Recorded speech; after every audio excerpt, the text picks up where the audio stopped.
अब वक्त आ गया है चौपाल के एक बहुत ही खास सेशन का।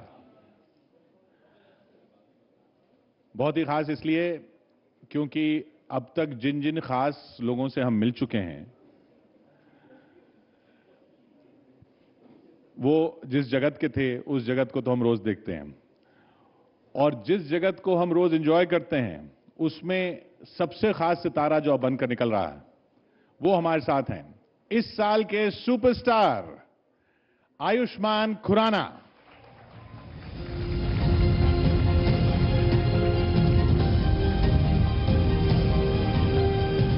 Welcome Ayushmann, please.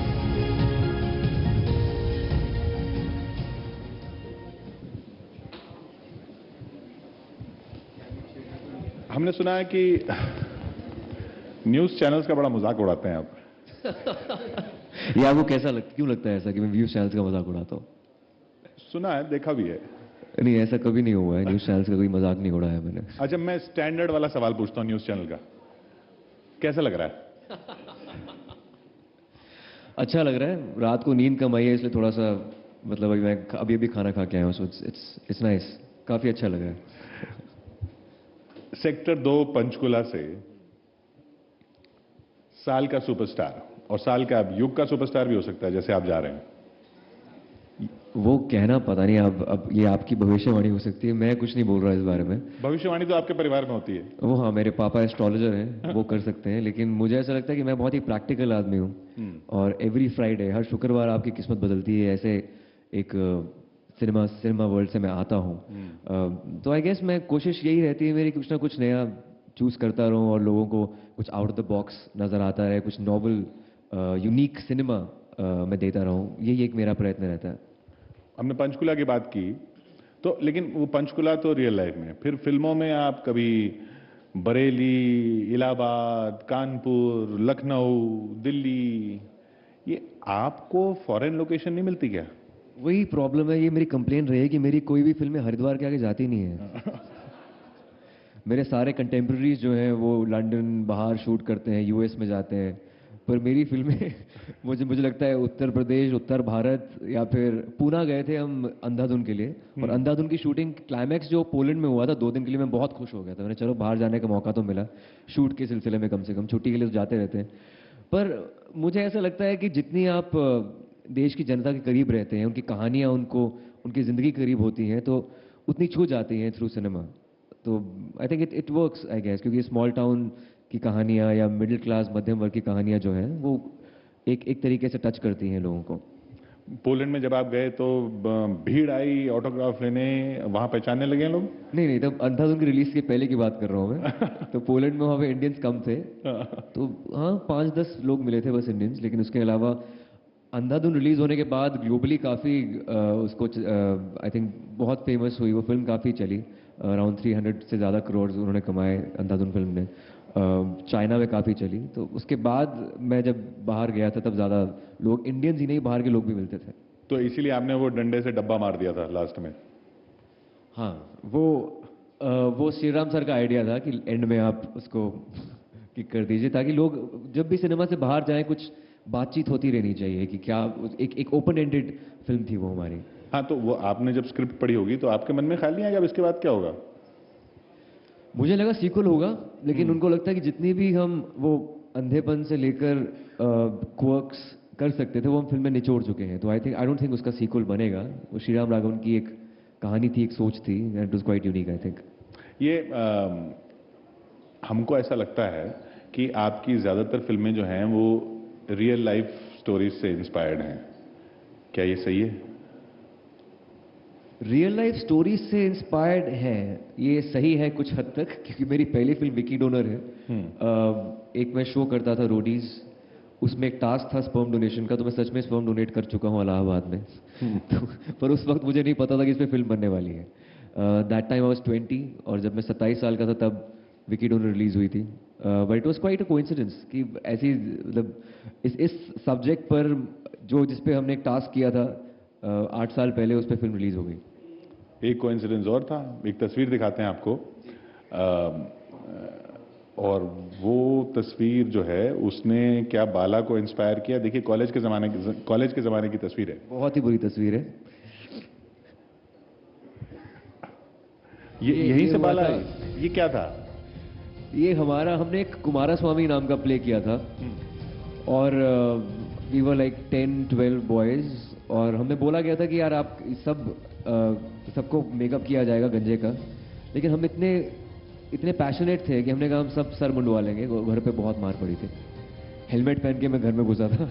पापा कहते मेरे जिंदा होते हुए तूने बाल कैसे कटवा लिए? तो ये हुआ था। But I think we are passionate actors और रोल के लिए आप कुछ भी करना चाहें तो कर सकते हैं। बाला के लिए भी मैं असली में गंजा होना चाहता था, पर वो डिफरेंट स्टेजेस दिखाने थे गंजेपन के, इसलिए वो नहीं कर पाया। घर पे काफी डांट पड़ती थी क्या आपको? बहुत डांट पड़ती थी। क्यों? डिसिप्लिन के लिए। मुझे लगता है कि my father is a disciplinarian और डिसिप्लिन बहुत ज़रूरी होता है। और मुझे ऐसा लगता है कि टैलेंट अगर आप में है, अगर डिसिप्लिन आप में उससे ज़्यादा है, तो आप टैलेंटेड लोगों को पीछे छोड़ सकते हैं। आपका एटीट्यूड ज़्यादा मैटर करता है काम को लेकर। Hard work is more important than talent. I firmly believe in this. तो आप जब मुंबई गए, बहुत लोगों की बड़ी कहानियां होती हैं कि गए और स्ट्रगल कर रहे थे, ढूंढ रहे थे, धक्के खा रहे थे। आपको वो सब भी फेस करना पड़ा? ऐसा नहीं है। हाँ, मैं एक अच्छे परिवार से हूँ। मतलब we were always well to do. पर ये है कि हर एक की स्ट्रगल अलग होती है। मैं इंडस्ट्री से नहीं हूँ, लेकिन मुझे कोई जानता नहीं था मुंबई में जब पहली बार आया था। तो मैं अपने फ्रेंड के हॉस्टल में रहता था। कहाँ पे? ये KEM हॉस्पिटल परेल, वो MBBS कर रहा था वहाँ से। तो वहाँ पर मैं हॉस्टल में रह रहा था। वहाँ पर आउटसाइडर्स को अलाउड था नहीं वैसे। तो मैं लैब कोट पहनकर अंदर एंट्री करता था, बाहर ऑडिशन देकर वापस आता था। लोगों को लगता था मैं डॉक्टर हूँ। चश्मे थे, ब्रेसेस थे मेरे उस टाइम पे। I used to look like a nerd. तो एक डॉक्टर वाली छवि थी मेरी, अभी भी है मुझे ऐसा लगता है। लेकिन उस समय स्ट्रगल यही था कि हाँ, दोस्तों के साथ कभी एक के घर रहता था, कभी दूसरे के घर रहता था। वो अलग स्ट्रगल थी। But at the same time हम जब ट्रेन से ट्रैवल करते थे थिएटर के टाइम पर, चंडीगढ़ से मुंबई जब जाते थे पश्चिम एक्सप्रेस में, तो हम 5-6 लड़के थे तो गिटार और गाना गाते थे और हम सब यात्रियों के लिए गाने गाया करते थे। तो इसलिए बोलता हूँ मैं ट्रेन में गाता हूँ, उसमें ट्रेन सिंगर हूँ। तो वो इतने खुश हो जाते थे हमारा गाना सुनकर कि हमें पैसे देते थे खुशी से। तो 10 रुपए से लेके 500 तक मिल जाते थे। फिर हमें फर्स्ट क्लास से आते थे इनविटेशन कि आपको AC कंपार्टमेंट वाले लोग गाना सुनना चाहते हैं आपके। तो वहाँ से इतने पैसे इकट्ठे हो जाते थे कि हमारा गोवा का ट्रिप स्पॉन्सर हो जाता था। तो ये कहानियाँ जो है वो ये अलग तरह की स्ट्रगल है। मुझे लगता है कि अगर आप स्ट्रगल को स्ट्रगल ना समझें, इसको एक खूबसूरत सी जर्नी समझें, एक यात्रा समझें जहाँ पहुँचना चाहते हैं, तो स्ट्रगल नहीं कहलाते। तो यहाँ तो अब तो खैर आपको ट्रिप के लिए पैसे की जरूरत वैसे भी नहीं है। वो पैसों की जरूरत तब भी नहीं थी वैसे, लेकिन वो हम अपने शौक के लिए करते थे। कभी कभी हम डोनेट कर देते थे, चैरिटी करते थे, या फिर कभी हम गोवा चले जाते थे उससे। तो अपने लिए भी होता था। अब हमारे शौक के लिए कर दीजिए कुछ गाना। बिल्कुल, ओके। हाँ। माहियाना आया मेरा, माहियाना आया, माहियाना आया मेरा, माहियाना आया, रांझना आया मेरा, माहियाना आया, माहियाना आया मेरा, रांझना आया। अखां दा नूर वेख के अखियां चो हंझू रुड़दे। Thank you. तो आपने कभी सोचा कि सिर्फ सिंगर रहूं? ऐसा हुआ था। मैं एक पॉप स्टार्स शो हुआ करता था, तो उसमें मैं कंटेस्टेंट था। एक आसमा बैंड बना था। इट वाज प्रोबेबली पहला रियलिटी शो था हिंदुस्तान का। तब मैं आई थिंक टॉप 5 टॉप 7 में आया था। इंडियन आइडल से रिजेक्ट भी करा गया हूँ मैं, तो बहुत रिजेक्शंस देखी है मैंने। पर मेरे पास चॉइस थी कॉलेज में, या म्यूजिक क्लब या फिर थिएटर क्लब। तो मैंने थिएटर ज्वाइन किया म्यूजिक, कि theatre I think was a wholesome experience. आपको म्यूजिक का भी एक्सपीरियंस हो जाता था, डांसिंग का भी हो जाता था। It was everything. पर घर में तो ऐसा कुछ था नहीं? घर पे पापा फ्लूट बजाते हैं। अच्छा। म्यूजिकल है ऑफ कोर्स। और मेरी दादी जो है वो गुरुद्वारा में शब्द वगैरह गाती थी। अरे। और वो मिमिक्री किया करती थी मेरी दादी जो है। तो वो जो एक्टिंग का, जो सिनेमा का जो शौक है, वो दादी से आया है। वो दिलीप कुमार साहब की बहुत बड़ी फैन थी। अच्छा। तो मेरे पापा भी दिलीप कुमार साहब के बहुत बड़े फ़ैन हैं। तो मैं भी हूँ। सो वो वहाँ से आई थिंक फैमिली में कोई ना कोई फिल्मी होना ज़रूरी है। तो आप वो सब जैसे बच्चे घर में डायलॉग सुनाते हैं वो सब भी करते थे?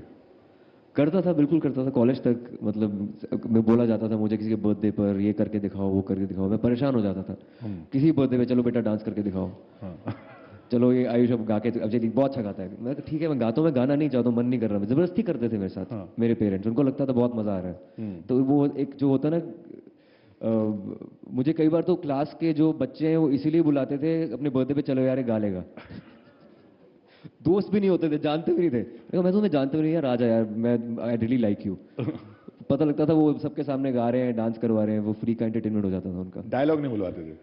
जी, डायलॉग नहीं बुलवाते दिलीप कुमार वगैरह के? दिलीप साहब की मिमिक्री में मुझे नहीं आती, पर शाहरुख खान सर की मिमिक्री में कर सकता हूँ कुछ कुछ। करिए ना। ओके। गौरी देवदास का डायलॉग मेरा जो सबसे फेवरेट है। मैं यहाँ कभी नहीं आऊंगा, जब जब चौपाल मुझे बुलाएगा आऊंगा, खुद को अकेला पाऊंगा आऊंगा, मैं यहाँ कभी नहीं आऊंगा। तो ये जो शौक है मेरा वो बाला फिल्म में काफी यूटिलाइज किया गया। बाला में काफी एक्टर्स की मैंने मिमिक्री करने की कोशिश की थी। स्टैंड अप कॉमेडियन बना था मैं बाला फिल्म में। तो ये जो मेरा मिमिक्री का जो जिसे कहते हैं कीड़ा है वो उसमें बाहर आया। सो आपने रियल लाइफ में कभी स्टैंड अप कॉमेडी ट्राई की? जब मैं मुंबई नया नया आया था 2008 में, तो स्टैंड अप कॉमेडी का चलन था ही नहीं। वो शुरू हुआ अराउंड 2011 के टाइम पर। तो कभी स्टैंड अप कॉमेडी नहीं की, पर एंकरिंग करता था। पहले वीजे था मैं जी। एमटीवी के साथ। तो स्टैंड अप कॉमेडी नहीं की मैंने कभी। तो इसलिए हम कह रहे थे ना कि आप जो रियल लाइफ में करते थे वही फिल्मों में हो रहा है। एक तस्वीर और है हमारे पास, ये तस्वीर देख के लगता है, अभी दिखाते हैं आपको, कि नौटंकी साला इसी वजह से हुई है। ये जो आपने कहानियां बताई हमें, यही सब करते थे आप? ये मेरे भाई की तस्वीर है। हाँ भाई। ये किसकी तस्वीर? यार ये मम्मी को लड़की चाहिए थी, मेरे को लड़की वाले कपड़े बना दिए, पता नहीं क्यों। और वो भी फिल्म कर लिया आपने? ड्रीम गर्ल, शायद ड्रीम गर्ल की इंस्पिरेशन वहीं से आई है। हाँ। तो माँ चाहती थी कि लड़की हो।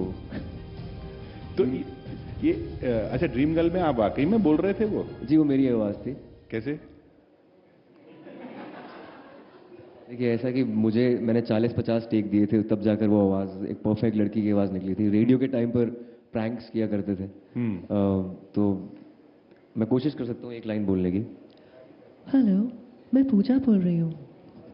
मतलब लेकिन एक साथ सेंटेंस बोलना मुश्किल हो जाता है। और ड्रीम गर्ल में इस आवाज को बहुत प्यार मिला है लोगों से। और यहाँ तक कि जब मैं छोटा था तो कभी कभी क्या होता था कि मेरी जो पहली गर्लफ्रेंड थी, तो मैं यही आवाज़ निकाल कर उसको बुलाया करता था, क्योंकि कभी उसके पापा फ़ोन उठाते थे, मम्मी फ़ोन उठाती थी। कि लड़की का फ़ोन आता था, आराम से फ़ोन देते थे, हाँ बेटा इनका फ़ोन है, बात कर लो, तुम्हारी सहेली का फ़ोन है। तो 1 घंटा बात हो जाती थी। तो इसलिए आसान रहा काफ़ी ज़िंदगी में मेरे लिए। हमने ये भी सुना है कि विकी डोनर की वजह से आप एक बार मुश्किल में फंस गए थे। एक मॉल में अपनी माँ के साथ जा रहे थे। हम विकी डोनर की रिलीज़ की एकदम बाद मैं मॉल में चला गया। मुझे लगा चलो मैं पहले जैसे मॉल में जा सकता हूँ, लेकिन लोग काफ़ी इकट्ठा हो गए थे वहाँ पर विकी डोनर के बाद। तो 2-3 लड़कियाँ वहाँ पर चिल्लाने लगी, Vicky I want your sperms. मेरी मम्मी बहुत ही एम्बैरेस हो गई कि क्या मांग लिया मेरे बेटे से।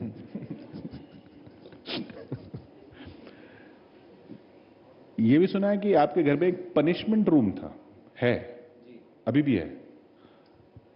पनिशमेंट रूम वही जैसे पापा डिसिप्लिनेरियन जैसे हुआ करते थे, और कभी क्या होता था घर पे कोई मेहमान आते थे और उनसे पहले मैंने जैसे कुछ उठा लिया खाने के लिए, तो बात बोलते थे बेटा जरा अंदर आओ, आपसे बात करनी है। तो अंदर पनिशमेंट रूम में 2-4 लगती थी हमें, बाहर ऐसे आते जैसे कुछ नहीं हुआ है, और हम स्माइल के साथ बाहर आते थे, हाँ ऐसा हो गया। और हम शरारती दोनों लड़के थे, तो पनिशमेंट रूम जरूरी था। वहाँ पे अलग अलग रूम, चंडीगढ़ एक छोटा शहर है तो घर बड़े होते हैं। मुंबई में तो जब मैं नया नया शिफ्ट हुआ एक ही रूम था, तो हर वही रूम पनिशमेंट था। तो आई थिंक या पनिशमेंट रूम एक था जो बनाया गया था हमारे लिए। आपके भाई में वो कौन सा टैलेंट है जो आप में नहीं है? मुझे लगता है मेरा भाई मुझसे बेहतर एक्टर है, क्योंकि वो जो कैरेक्टर्स पकड़ता है, अभी पति पत्नी और वो रिलीज हुई है, उसमें फ़हीम रिजवी का कैरेक्टर उसने किया, आपने देखी होगी वो फिल्म। तो वो कैरेक्टर्स जो है, वहाँ की भाषा जो है, उसका एक्टिंग स्टाइल मुझसे बहुत अलग है। एक कैरेक्टर एक्टर बनना बहुत मुश्किल होता है, क्योंकि जब आप मेन लीड होते हैं तो जो जो पूरी फिल्म आपके इर्द गिर्द रिवॉल्व करती है, लेकिन अपने आप अपनी तरफ आकर्षित करना एक चरित्र अभिनेता के लिए बहुत मुश्किल होता है। So I think now he deserves to be a lead actor because he is extremely talented. और दूसरा ये फ़र्क है कि वो he is more of an extrovert. मैं बहुत टाइम बाद खुलता हूँ, मैं थोड़ा इंट्रोवर्ट हूँ। ये एक्टिंग प्रोफेशन है और ये एक you have to be part of the circus, तो आपको बोलना पड़ता है, लोगों से बातचीत करनी पड़ती है, but he is natural with it. वो दोस्त उसके मुझसे ज़्यादा है, तो उसके पीआर स्किल्स मुझसे अच्छे हैं, सो ही इज़ डिफरेंट। आपको कभी लगता है आपके पीआर स्किल्स और अच्छे होते तो और कहीं होते? ऐसा नहीं है। आई थिंक अगर आप अपनी क्राफ्ट के लिए, if you true to your craft, अगर आप हार्ड वर्किंग हैं और या फिर अच्छी चॉइसेस लेते हैं स्क्रिप्ट्स को लेकर, जल्दी पहुंच सकता था। ये जर्नी जितनी लगी है, मतलब 7 साल, मतलब बेबी स्टेप्स हुए टुवर्ड्स सक्सेस, वो शायद जल्दी हो सकती थी। मुझे पहली फिल्म जल्दी मिल सकती थी। I was 27 when I did my first film, शायद 24 में हो जाती। But I have no complaints like that. पर हाँ, मेरे पीआर स्किल्स बहुत ही, मतलब मैं शायद बात ही नहीं करता हूँ ज़्यादा लोगों से, लेकिन पिछली 2-3 फिल्म से, जैसे अंधाधुन जैसे फिल्म है, मैंने खुद डायरेक्टर को फ़ोन किया था कि सर आप शायद किसी एक्टर को देख रहे हैं, आप मेरा ऑडिशन ले लीजिए। Even after being a successful actor मैंने उसके लिए स्क्रीन टेस्ट दिया। तो वो सिर्फ पीआर स्किल्स नहीं बोलेंगे, उसे आप बोलेंगे कि आप कुछ करना चाहते हैं तो खुद ही आप जहाँ चाहा है वहाँ राह होती है। तो वहाँ पर ये हुआ। तो ये जिस तरह की फिल्मों की बात होती है कि ये अब एक ब्रांड हो गया, एक ज़माना होता था कि भाई ये दिलीप कुमार टाइप की फिल्म है, ये राज कपूर टाइप की फिल्म है, स्पेशली अमोल पालेकर टाइप की फिल्म है, अमिताभ बच्चन की फिल्म तो होती है। अब ऐसा हो गया कि ये आयुष्मान खुराना की तरह की फिल्म है। तो ये जो आप चूज करते हैं ऐसे फोन कर करके, या आपके फोन एक बार ही किया मैंने वैसे तो ये फोन कर करके। हाँ, ये आपकी झोली में गिर जाती हैं? ये दोनों तरफ से होता है ऐसा। ये आपकी, मुझे लगता है कि जो जर्नी है पहली फिल्म से सेट हो जाती है कभी कभी। तो पहली फिल्म से तो सेट हो जाती तो? हाँ नहीं, पहली फिल्म से वो टैबू सब्जेक्ट जो क्रैक हुआ था, ऐसे पहले कभी इंडियन सिनेमा में नहीं हुआ था कि इतना टैबू सब्जेक्ट और कमर्शियल सक्सेस कर हो जाए और फैमिलीज के साथ लोग पिक्चर देखने जाए। वो विकी डोनर ने किया था, पहली बार ऐसा हुआ था। एक तरह की केस स्टडी है वो फिल्म। उसके बाद 3 फिल्में मेरी नहीं चली थी, लेकिन उस तरह की फिल्में मुझे मिल नहीं रही थी।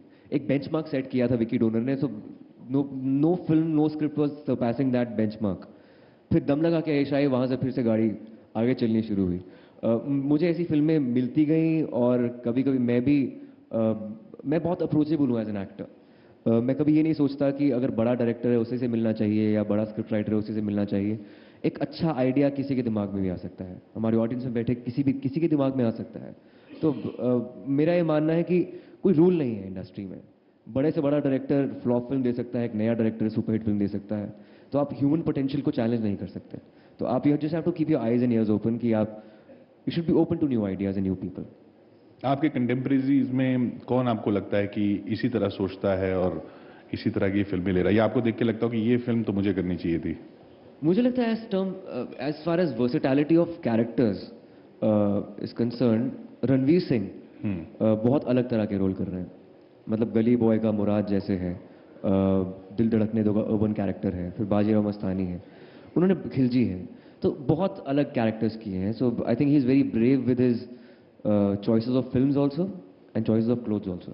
तो कितना कितना बड़ा स्टार बनना चाहते हैं आप? ये मैंने कभी सोचा नहीं है सच में कि कितना बड़ा स्टार बनना चाहता हूँ। मुझे लगता है कि मेरे को कहानी आकर्षित करती है। कहानी बड़ी होती है, उसी से आप बड़े होते हैं। उल्टा जो होता है वो सिर्फ सलमान खान सर के साथ होता है कि वो कोई भी कहानी में आए वो पिक्चर सुपरहिट हो सकती है। ऐसा आप नहीं चाहते? ऐसा, पर मुझे लगता है मैं जब कहानी को अपने आगे रखता हूँ तो मैं ऐसा कर भी नहीं पाऊंगा। He is blessed like that. He is the only superstar right now जो कहानी के ऊपर है। आप ये नहीं पूछते कि मेरी एंट्री कैसे होगी? कभी नहीं सोचा मैंने कि मेरी एंट्री कैसी होगी। कभी कभी तो ऐसा होता है कि मेरे को एक्टर्स का कैरेक्टर मुझसे बेटर लिखा होता है। लाइक गजराज राव, नीना गुप्ता का कैरेक्टर बधाई हो मैं, वो जो यंगर लीड्स थे मैं और सान्या, उनसे बेटर लिखा गया था। तो उससे मुझे फ़र्क नहीं पड़ता। मुझे लगता है कि आपकी कहानी अगर दुनिया तक पहुंचे और आपकी फिल्मोग्राफी में वो फिल्म अगर जुड़ जाए तो आई थिंक उससे बड़ी चीज़ कुछ नहीं है। एक्टिंग के अलावा अब जैसे हम देखते हैं कई एक्टर्स कई कॉजेज प्रमोट कर रहे हैं। अभी गवर्नमेंट का खेलो इंडिया है, जिसमें एक प्रोग्राम है जिसमें अलग अलग sports, kabaddi, hockey, non cricket sports, उनको प्रमोट किया जा रहा है। अभी 10 जनवरी से स्टार स्पोर्ट्स पे आएगा अभी। तो उस तरह में आपको स्पोर्ट्स का कितना शौक है, या कि कौन सा स्पोर्ट आपका फेवरेट है? बहुत ही यूनिक स्पोर्ट मैं खेलता हूँ जो कोई इंडिया में नहीं खेलता, वो है क्रिकेट। अंडर 19 डिस्ट्रिक्ट लेवल में खेल चुका हूँ as a leg spinner. Under 14 तक मैं विकेट कीपर बैट्समैन था। लेकिन मुझे याद है एक मैच में मैंने इतनी स्टंपिंग छोड़ी कि मुझे कीपिंग से निकाल दिया गया। तो उसके बाद मैं लेग स्पिन करनी शुरू की, तो लेग स्पिन मेरी काफ़ी अच्छी थी, नेचुरल लेग स्पिनर था मैं। तो क्रिकेट मैं खेल चुका हूँ, स्कूल टीम में भी था, डिस्ट्रिक्ट लेवल खेल चुका हूँ पंचकुला से। एक सेलिब्रिटी के लिए स्पोर्ट्स कितना इंपॉर्टेंट है? स्पोर्ट्स हर एक के लिए इंपॉर्टेंट है। I think more than anything else, individual sport अलग चीज़ है, लेकिन ग्रुप स्पोर्ट जो है उससे आपको सबसे पहली बात कि हार जीत का पता चलता है। बचपन से आप कोई कभी हारते हैं कभी जीतते हैं, तो आपको ज़िंदगी के उतार चढ़ाव सहने का एक टूल मिल जाता है। ऐसा कुछ सहा आपने? Of course, I think cricket में तो हार जीत चलती रहती है। मैंने टेनिस भी खेला है। फर्स्ट फिल्म के बाद तीनों फिल्में मेरी नहीं चली थी, इसमें मैंने हार नहीं मानी थी। मैंने अपना बैंड शुरू किया था। उसके बाद जो अपना बैंड, मैंने आयुष्मान भवन नाम है मेरे म्यूजिकल बैंड का, तो हम टूर करते हैं, अक्रॉस द ग्लोब जाते हैं। लेकिन तीसरी फिल्म जो हवाई ज़्यादा बैक टू बैक जब फ्लॉप हुई थी, तब मैंने बैंड शुरू करने के बाद शादियों में गाना शुरू कर दिया था। मैंने कहा शायद यही मेरा, बाकी एक्टर्स भी करते हैं तो I should also do this. इसमें कोई शर्म की बात नहीं है, कोई काम छोटा नहीं होता। मैंने सोचा ये मेरा पैरेलल वेक्टर है कि अगर फिल्में नहीं चलेंगी तो मैं एज अ म्यूजिकल, एक म्यूजिकल टैलेंट है मेरे अंदर, उसको एक्सप्लॉइट करना चाहिए। तो आई थिंक हार कभी माननी नहीं चाहिए। आपको हमेशा प्लान बी या सी आपके तैयार होने चाहिए। आप एक प्लान के साथ जिंदगी में आगे नहीं बढ़ सकते। फिटनेस क्योंकि अब एक्टर्स के लिए भी ऐसे इंपॉर्टेंट हो गई जैसे स्पोर्ट्समैन के लिए, तो उसके लिए आप क्या करते हैं? हर एक कैरेक्टर का एक अलग एक डिमांड होती है। अगर मैं गाय नेक्स्ट डोर कर रहा हूँ तो I have to just be as natural as possible. मुझे इतने बल्क अप करने की जरूरत नहीं थी। इनफैक्ट अंधाधुन और बधाई में मेरे muscles, I was at least 7 kgs heavier than this. मैंने वेट लूज किया था ड्रीम गर्ल के, क्योंकि लहंगे में मैं बहुत मसल से अजीब लग रहा था, तो लहंगा मुझे सूट नहीं कर रहा था, इसलिए मैंने ड्रीम गर्ल के लिए वेट लूज किया था, मसल लूज किया था। और बाला के लिए और लूज किया था, क्योंकि गंजेपन के साथ अगर मैं थोड़ा सा ब्रॉड लग रहा था तो कुछ गुंडा टाइप फीलिंग आ रही थी मुझे। तो आई थॉट कि सिंस 19-year-old से लेकर 29 तक की जर्नी है उसके अंदर, तो उसके लिए मैंने वेट लूज और किया था। तो हर एक फिल्म की अलग वो होती है। अगर उस टाइम पे मैं वेजिटेरियन था, योगा करता था, वेट ट्रेनिंग कम कर दी थी मैंने, तो इसलिए वेट लूज भी हुआ था, मेटाबॉलिज्म बढ़ा था। बट अब अगर मैं आगे फिल्म कोई साइन करना चाहता हूँ, कोई एक्शन फिल्म करना चाहता हूँ मैं, तो I have to build up muscle for that. तो उसके लिए आपके लिए अलग रिजीम होगी, फिटनेस रिजीम। क्योंकि फॉलो करते हैं ना हम स्टार्स को लोग, तो कुछ स्टार्स दिखाते हैं कि हम ऐसे फिट रहते हैं, वैसे फिट रहते हैं। गवर्नमेंट कहती है कि बच्चे 5 मिनट और खेलो और खेलो। वो आपको लोग फॉलो करें, आपसे इंस्पायर हों, वो दौर तो आ चुका? इंस्पिरेशन हर एक एक्टर की अलग अलग होती है। मेरी हमेशा से ये एक मुहिम रही है कि मैं ऐसी कहानियां दूं जो समाज के लिए कुछ अलग लेकर आए। आर्टिकल 15 एक ऐसी फिल्म है जो मैंने शायद अनुभव सिन्हा सर से निकाली थी वो फिल्म, क्योंकि उनको लगा था कि शायद मैं पुलिस वाला कैरेक्टर प्ले कर ही नहीं सकता। और कास्टिज्म को लेकर जो हमने उस पर एक कटाक्ष, एक कुछ बोला है, वो शायद पहली बार इतने बेबाक तरीके से डिफरेंट कास्ट के नाम हमने उस फिल्म के अंदर लिए हैं, जो कभी पहले मेन स्ट्रीम हिंदी सिनेमा नहीं हुआ है। तो आई थिंक वो उस तरह का एक मैं रोल मॉडल बनना चाहता हूँ जो आई थिंक जो पैरिटी को सपोर्ट करे। एक रैपिड फायर राउंड लेते हैं आपके साथ अंत में। कुछ नाम मैं बोलूंगा, जो पहला रिएक्शन आए आप बोल दीजिएगा। शाहरुख खान। यूथ आइकॉन, मेरे लिए तो सबसे ज़्यादा इंस्पिरेशन शाहरुख सर से मिली है ज़िंदगी में। मैंने जर्नलिज्म जो है वो शाहरुख खान सर की वजह से की है, मास कम्युनिकेशन, क्योंकि वो मुझे पता लगा था वो भी मास कॉम कर चुके हैं और बहुत ही इंटेलिजेंट एक्टर हैं। मेरे पापा ने मुझे बोला था कि there is no dearth of talent in Mumbai, there is only dearth of intelligent talent. तो उन्होंने मुझे फोर्स किया कि अटेंडेंस मेरी पूरी हो। कॉलेज में मैंने 3 साल टॉप किया, only because of Shahrukh Khan sir, I wanted to be like him, तो inspiration. Narendra Modi? He is also an inspiration in a way, क्योंकि इतने छोटे मतलब बिल्कुल ग्रास रूट लेवल से उठकर देश का प्रधानमंत्री बनना कोई छोटी बात नहीं है। आई थिंक यही हमारे देश की खूबी है कि यहाँ पर अपॉर्चुनिटीज़ जो है वो आपको मिलेंगी, अगर आप हार्ड वर्क करते हैं, आपकी एक विजन है तो आपको बिल्कुल मिलेगा। अच्छा, एक वन वर्ड आंसर दीजिए तो। अच्छा, वन वर्ड आंसर, हाँ। Okay fine. चलिए मैं दोबारा शुरू करता हूँ। शाहरुख खान? इंस्पिरेशन, तो दोनों की इंस्पिरेशन है एक्चुअली, तो क्या करूंगा मैं। Donald Trump? उनको मुझे लगता है पहले हेयर स्टाइल ठीक करना चाहिए। He needs haircut for show. Donald Trump जैसा हेयर कट आप नहीं चाहेंगे? कैरेक्टर होगा तो बिल्कुल करूंगा मैं। बहुत इंटरेस्टिंग कैरेक्टर प्ले करने को मिलेगा अगर उनका मिलेगा तो किसी फिल्म के अंदर। अरविंद केजरीवाल? आई थिंक साफ बोलते हैं, तो ही इज वो जो है दिल में बोल देते हैं, which is great. Rahul Gandhi? One word. One word, वो आए हैं आपके इस पे चौपाल पे? ये आपके जवाब को तय करेगा। और जवाब उस पे उनको बुलाना चाहिए, उनसे पूछना चाहिए, because we need a strong opposition. हमारे देश में नहीं है। Article 15? Article 15 is article 15 is a very important film. It's an important film. नोटबंदी? मुझे याद है बरेली की बर्फी में मैं शूट कर रहा था, नोटबंदी के टाइम पे मैं लखनऊ में था और समझ नहीं आ रहा था क्या होगा अब। So it is very difficult. So I don't know, अभी तक समझ नहीं पाया नोटबंदी को। लाइन में लगे थे क्या आप? यही है ना कि अगर हम तो मतलब प्रिविलेज कास्ट से आते हैं तो आपको नहीं लगना पड़ता, लेकिन आम आदमी जो है वो परेशान हो गया था। कुछ आपका नुकसान हो गया, कुछ नोट वोट का? नुकसान ऐसा कुछ नहीं हुआ था, लेकिन वो नुकसान उनका होता है जिनकी ब्लैक मनी जिनके पास ज्यादा होता है, तो ऐसा कुछ था आपके नहीं। कम है?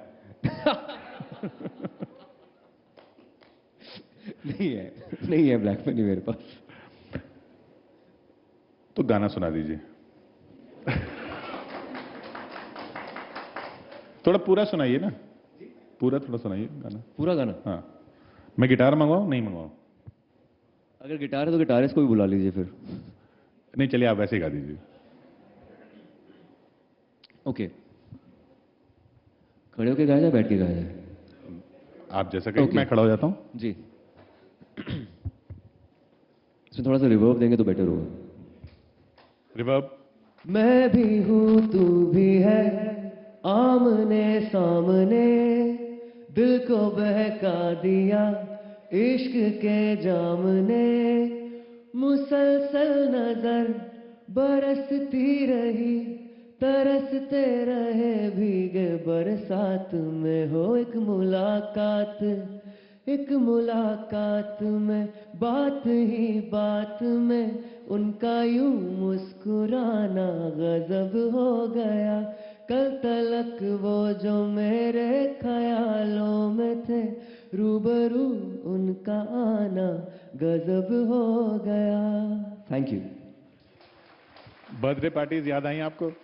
बर्थडे पार्टी बिल्कुल याद आई, उसी को याद करके मैं ये गाने गाता हूँ, नहीं तो कैसे हो। तो वो प्रैक्टिस जो बचपन की है उसी से हुई है। तो ये अब अगली बार जब आप आएंगे चौपाल में, तो अभी तो आप सुपरस्टार तो अभी से हो गए हैं, तो तब तक क्या हो जाएंगे? अब यार मैं कुछ ऐसा सोच नहीं रहा हूँ, ऐसा कोई प्लान भी नहीं है मेरा। मेरे पास प्लान है कि अच्छी फिल्में देना, अच्छे गाने गाना, that's about Hollywood, it। वो international। बाकी ऑडियंस के हाथ में। आई थिंक वो सुपरस्टारडम जो है वो इंसिडेंटल है। आप अच्छा काम कर सकते हैं, ऑडियंस आपको कितना प्यार दे उससे आप सुपरस्टार बन सकते आपको हैं। कब रियलाइज हुआ कि आप सुपरस्टार हो चुके हैं? अभी जब आपने बोला साल का सुपरस्टार, उससे पहले मुझे नहीं पता था। आप जब आए यहाँ तक किसी ने पहचाना नहीं आपको? क्या बात कर रहे हैं? ऑफ कोर्स पहचाना, वो तो हाँ। शुरू से पहचानते हैं, लेकिन हाँ। सुपरस्टार की बात अलग होती है। वो ये होता है कि सुपरस्टार की फिल्मों की एक प्रॉमिस होती है कि आपकी फिल्मों को देखने लोग आएंगे, आपसे कुछ एक्सपेक्टेशन रखते हैं, उम्मीद रखते हैं। तो वो जब से उम्मीद जगने लगी तब से एहसास होने लगा कि शायद एक मुकाम पर पहुंच गया हूं। तो कैसा लग रहा है? काफी अच्छा लग रहा है, काफी अच्छा लग रहा है। वैलिडेशन मिलती है लोगों से, ग्रेटिफाइड फील करता हूं। सो आई थिंक इट्स गुड। बहुत बहुत शुक्रिया आयुष्मान हमारे साथ यहाँ Thank you, चौपाल sir. में आने के लिए। Thank you so much.